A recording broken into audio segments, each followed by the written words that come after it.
I'm going to go theory, and then I'm going to go to critique. And then I'm going to give sort of voting issues whenever I address the critique. Everybody good? Alright, starting off on his counter-interpretation, he says that he spreads how I'm violating his right to autonomy. However, I gave him the chance to slow down, thus trying not to violate his autonomy. I tried to say that the speed was excessive and that he shouldn't try to run something like that. By doing that, I gave basically him the chance. Like, that's like him saying, like, oh, I can break the rules of something, I can destroy something, and you're violating my autonomy because I want to do whatever I want. Like, that's like saying a person has a right to kill someone.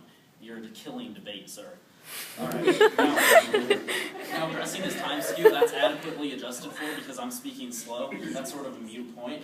Then whenever he talks about my disadvantage of like basically the standard of people like move out of debate, he says that they were moved up too quickly, and that's why they quit. However, still, if they're being moved up too quickly and he doesn't prevent a counter-advocacy, then you're going to lose all of the people who would be doing that event. So basically, you're just reducing and reducing the amount of debate, and he never really addresses that. Whenever he says that whenever he tries to say hard debate is good debate, and that you can debate at the TOC, you can't, if the sustainability falls and you can only learn super fast debate, then and basically his counter-advocacy is like TOC debate, no parent is going to pay like $150 for an entry fee plus travel for you to learn how to compete with these people who are insanely good. Basically, it just meanders and meanders and gets rid of debate, whereas we want more and more different outlooks, which actually would increase education.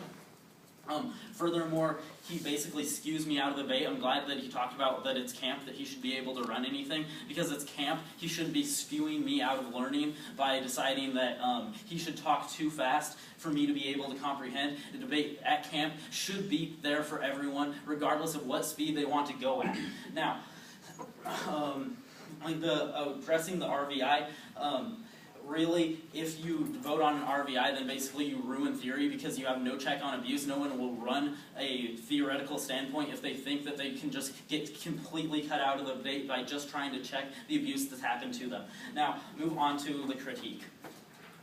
Alright, basically the main issue here is that I'm basically perming his entire case. I'm just taking his entire case and saying, alright, we can do that in the negative world. And he doesn't provide me with a normative reason why we can't do that. He talks about how in his preempts to the permutations that, oh, it's going to fracture the critique. No. I'm just saying that we don't need to do this outside of the United States. I'm saying that people need to change their mindset. Not the United States needs to change their mindset and then impose it on everybody else. That's what his plan is. Our plan will actually work much more effectively if we're to just say, alright, let's change the mindset, and then it can sort of cycle through the countries and basically solve for the issue that way. And whenever he talks about this being an a priori issue, then you can look at this as I'm gaining access to all the impacts that he talks about.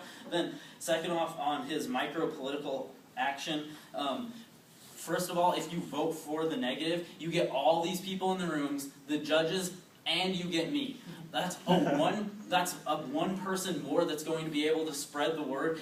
And like he said, I'm out of state. I'm going to be able to go to Nevada and spread that ideology to Nevada. That's going to be much more. That's going to be much more effective because you're going to have another state. No one else here is from Nevada. If he wants to get his ideology spread, you have to vote for me.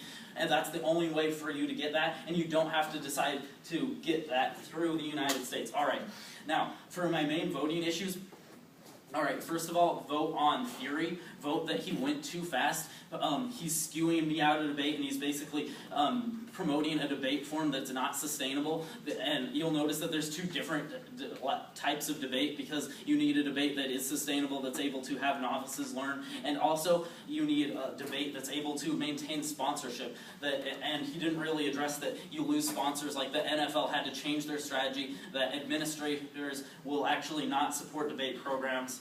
And so with that, you need to support sustainability for that first voting issue, theory on the speed theory. Then next is the permutation that I'm solving for all of his advantages, and I'm solving for them through just people of the world, not through the United States intervention, just people intervention.